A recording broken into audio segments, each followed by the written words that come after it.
If Glenn survived, do you think he would have been able to step up and become a leader like Maggie did? I don't really know, eh? If you haven't seen The Walking Dead, don't watch this video.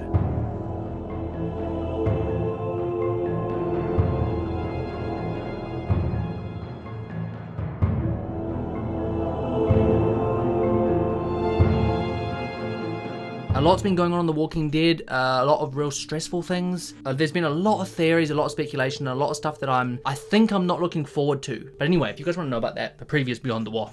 Now, questions like this, I really struggle to answer only because I don't really know. So the question is, do I think Abraham would play a big role in the war? Would he have played a big part in the war going forward? If he wasn't to die, then someone else would have, right? He was the first one picked. So I guess it depends on who's picked. I don't really know. Like if Rosita or Sasha were picked in that moment, I think Abraham would have gotten up and reacted, right? And then something's going to happen to him, or I don't really know. Like, do I think he would have been great in fighting this? Yeah. No, hold on. He was a soldier, wasn't he? Well, then, yeah, 100% in terms of like tactics and strategy, and I completely forgot about that. Yes, he would. Bloody hell. Yes.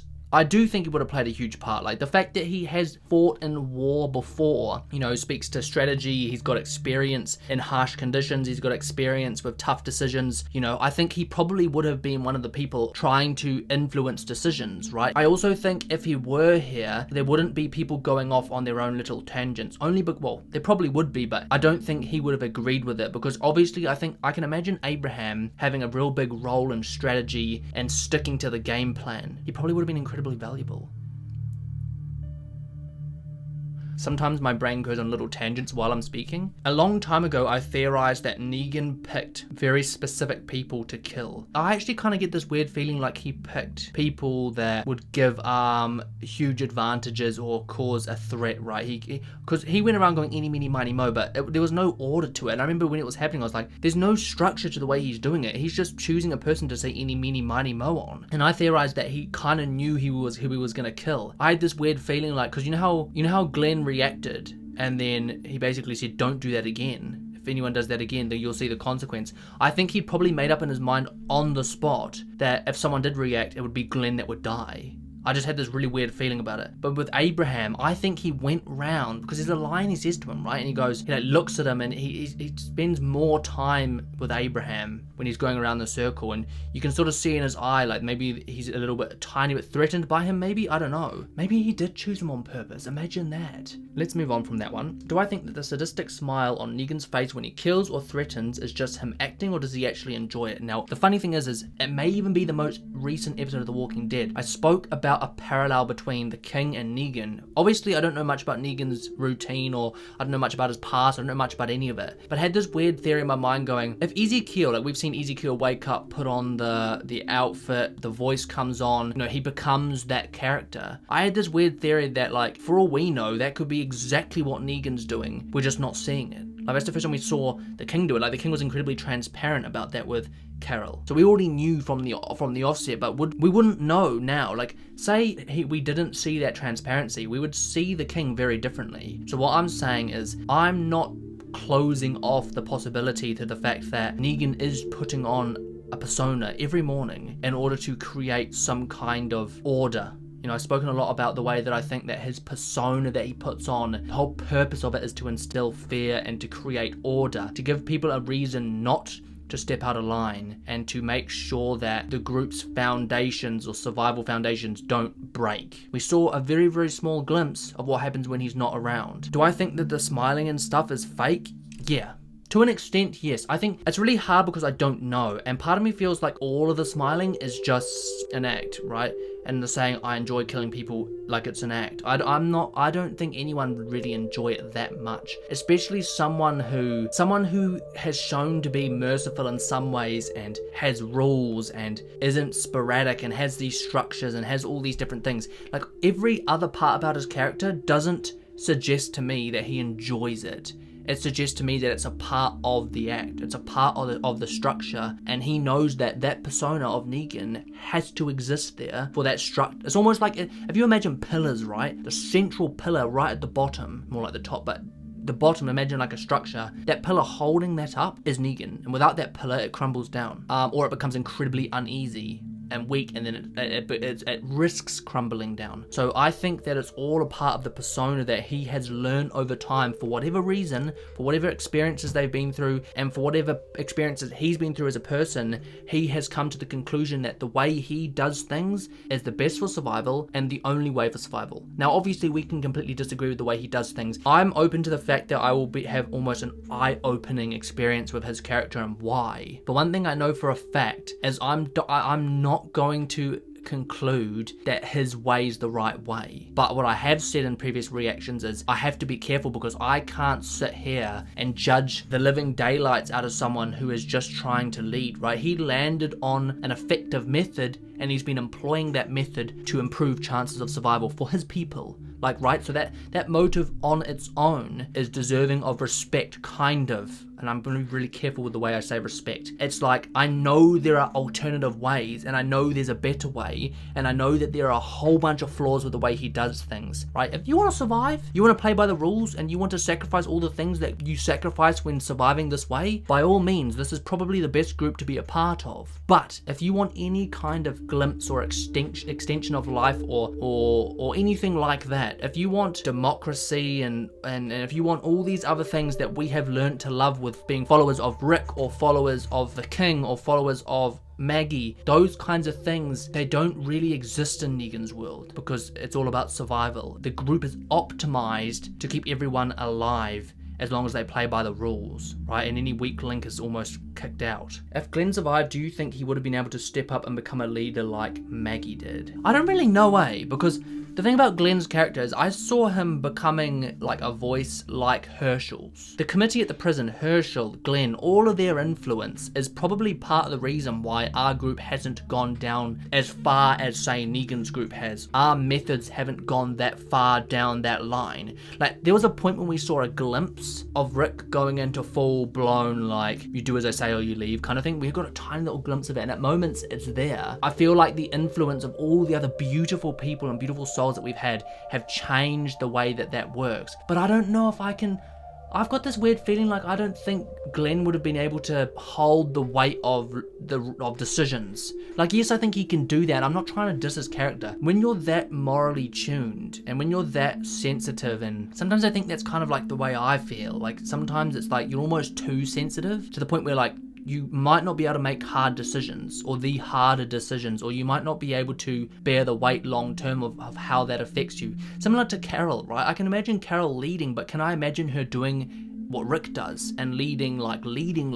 I don't know. I think Maggie and Glenn are incredibly different. I think Glenn has been a moral compass, and he was influenced by people like Dale, people like Herschel, characters like that. You can't really imagine them leading, but you can imagine them having a mega influence. Like, that's my feeling about it. Step up and become a leader. I guess it depends. Like, what do you mean by that? Do you mean, like, do I think say there was no one that was there to be a leader, do I think he would have stepped up? Yes, I do. I think he would have if he was told that he needed to step up, or if he thought to himself, this group isn't being led, I do think he would step up. It's just more, I think there are some people who are more fine-tuned. It's really hard to say this without saying something negative. There are very, very small subsets of people that could actually lead. And even that small subset of people, 99% of those people will struggle immensely, at least at some point during their time. I'm not saying that Glenn could never have been a leader. I'm not saying that he wouldn't have been a leader. I'm saying that the Glenn I knew, like, he was incredibly sensitive, and I think he would have struggled a lot. Not to say he could never develop to become a leader. Who knows? Maybe he would have become more cold, right? We saw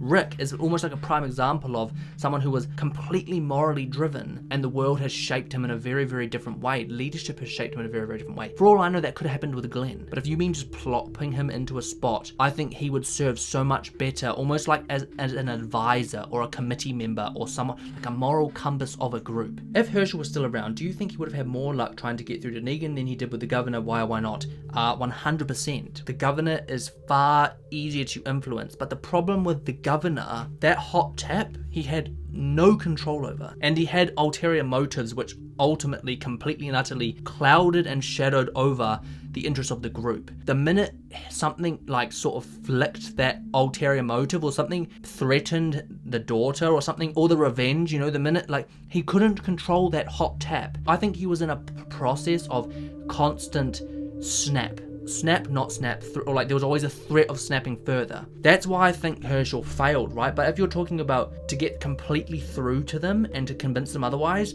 I think Negan probably and most likely, but we've just seen the way he interacted with Gabriel. Like, he listened and they spoke, and it was a proper conversation. It wasn't like, it didn't ever feel like there was a threat of something happening, because, you know, with Negan, it doesn't feel like there's a hot... Has Negan ever lashed out and it been unexpected? For the most part, it feels like, yeah, Negan is much more like thought out and calm, and he can control that hot temper. But it's like, can you crack the code? Because at the end of the day, you're going to have to convince him of a motive, right? You're going to have to convince him to think a different way, or to reconsider the way he perceives saving the world. So yeah, in terms of like cracking the final code, the governor would be far harder, because it's just like hot cold snap. Negan is more human, or more grounded and more sane than the governor was. So you can't convince someone who's insane or had moments of insanity to do something sane, right? Feels like Negan is sane and he is with his mind. At the end of the day, he is a leader. Actually, you know what? I think the way I'd put it is, other than the fact that I don't agree with a lot of his actions, he probably is a very good leader. If you just look at some of the traits of being a leader, he probably is what you'd classify as a good leader. It's like, what are you leading though? What are you leading toward? What are you leading people for? Like, that's the stuff that's questionable, but ultimately you'd probably say he's a good leader. I think I've just gone off tangent completely. If we followed from Negan's perspective since the beginning of the apocalypse, would I still consider him a bad guy? Very bloody good question. Now, I know for a fact that in my comment section, there are going to be people blasting me at some point for justifying Rick's decisions more than I justify, say, Negan's, right? Because if we look at this like this, right? Rick's ultimate decision or executive decision to go to the Savior's compound and kill however many of them in their sleep. When that happened, I knew in my heart, like, that's messed up. Like, it's immoral, right?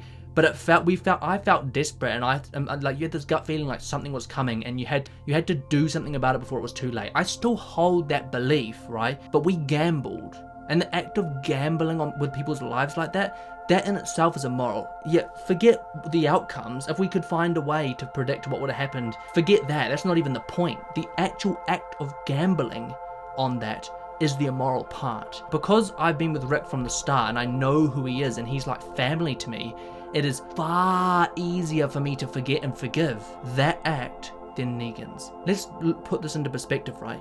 Negan beat Glenn's skull. That took me a long time to get over, and in fact, I'm still not over it, because every time I reconsider Negan's actions, I think about Glenn. So I'm still thinking about that and using that as a reason not to like him. But if you, like, there's one person to 50. Even if you add Abraham, even if you add the total number of people that Negan's killed to whip us into line, yes, it's very complicated because we're all part of a loop, right? And yes, we felt on the defense and blah, blah, blah. We're not going to get into that. But if you compare just those kinds of things, it's actually kind of crazy, right? How much I justify what Rick does.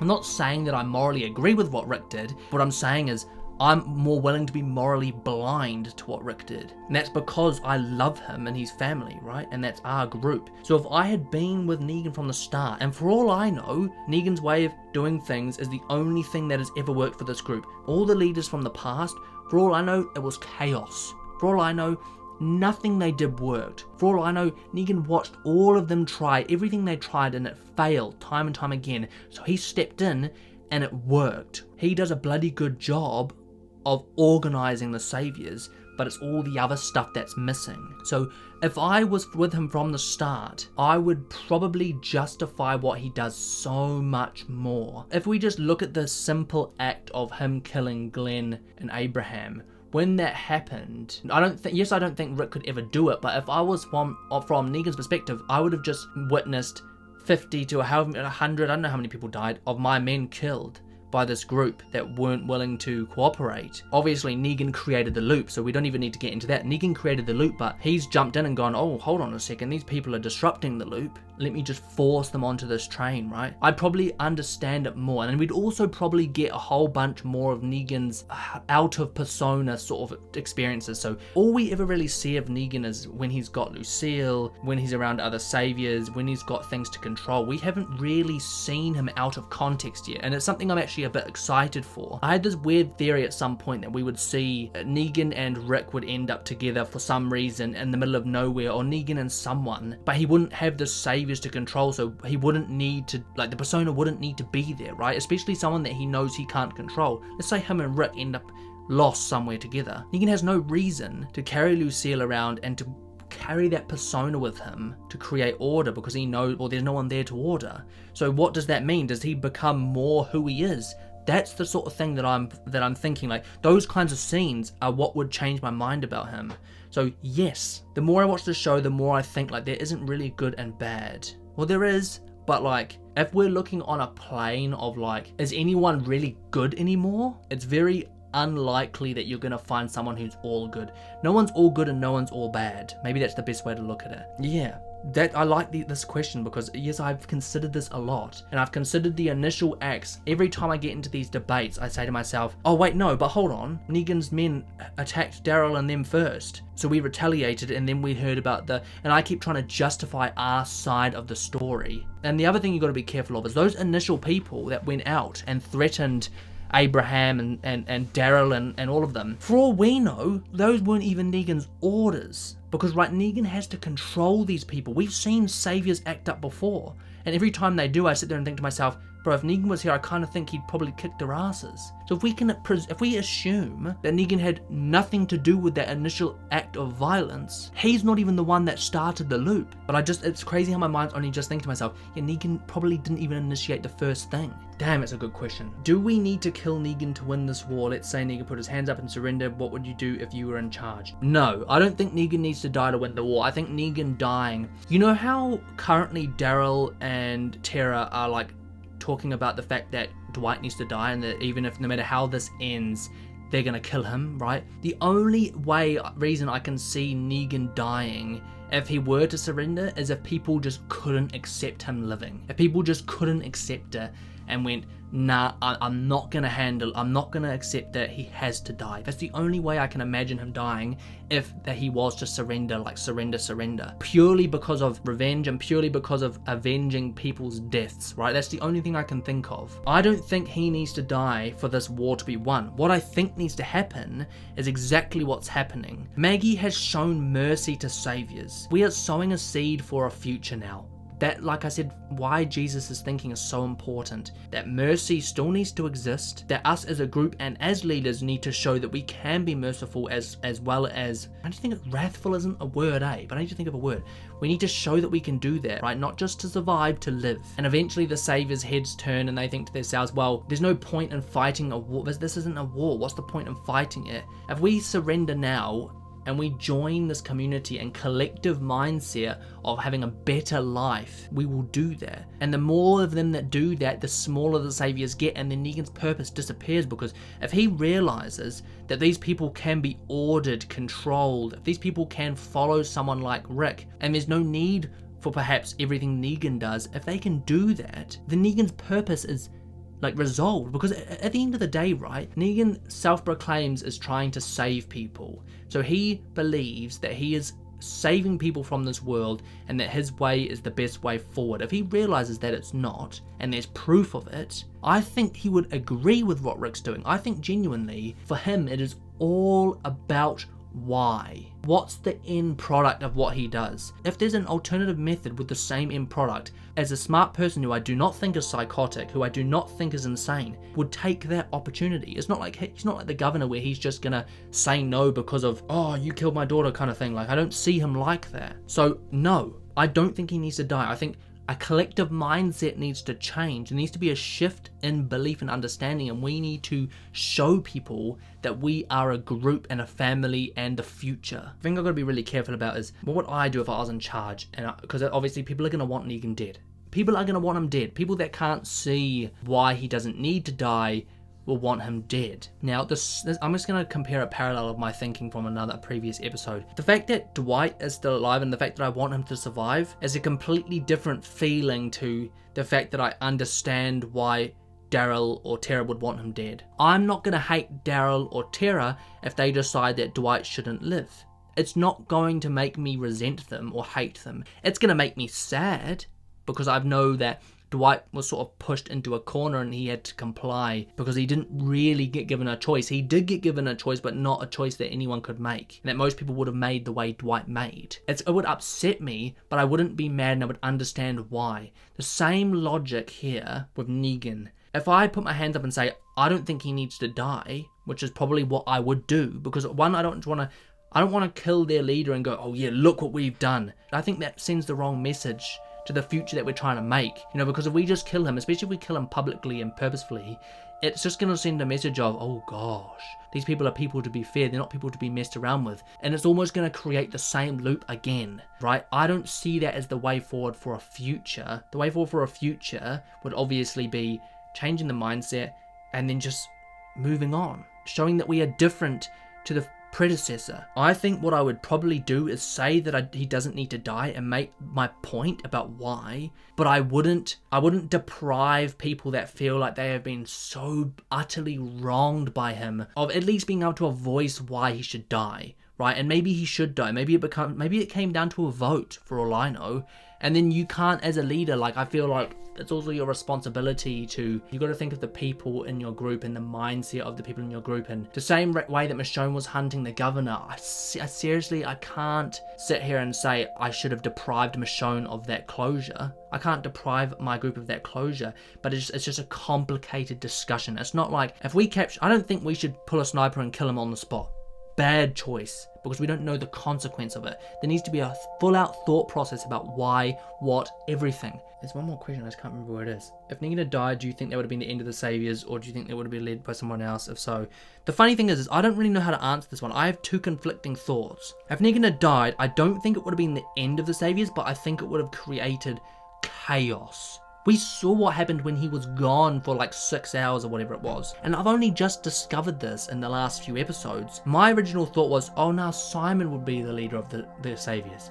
They're not going to follow Simon. And I've only just put that together, that the only one that can lead the Saviors the way they are currently being led is Negan. Not saying they can't be led another way. I don't think anyone can fill his shoes, which is actually kind of scary to think about. Him being alive is almost essential until we can figure out how to lead people like this, because a lot of these people are being led this way because maybe it's the only way to lead them. Maybe there is an aspect of needing some kind of Negan in all of us. Maybe every leader needs to have that side, right? Maybe it's not just about becoming Negan, but having that Negan switch. There are a lot of Negan's traits which are powerful, strong, resilient, and all these different things which, like I said, make a good leader, but there's a lot missing. In essence, what Saviors would die, right? It would disappear. But I think what would be left is something not great. And no, I don't think someone else would be able to lead them successfully, and I don't even know who could. The funny thing is though, you want to know something crazy? I was thinking about alternatives in my brain. I was thinking, who's the closest person to Negan that we've had so far? And you know what the really creepy thing is the first person I think of is Shane. Obviously Shane's dead, so it's not going to happen. But yeah, I hope I've answered that question. You know what? That's the end of the bloody questions. We've been talking for 40 minutes. Dang. What a good Beyond the Wall. If you enjoyed this episode, don't forget to smash that button and subscribe to the channel for new content every single week. And of course, follow the Instagram, Daniel Reed with 2 Ds. And as ever, let me know down below what you thought of the episode, the reaction. I'm gonna record Telltale almost immediately after I film this, so I hope that came out pretty soon after. Yeah, I'll leave that there, guys. As ever, this has been more Dan. Thanks for watching, and I'll catch you in the next one.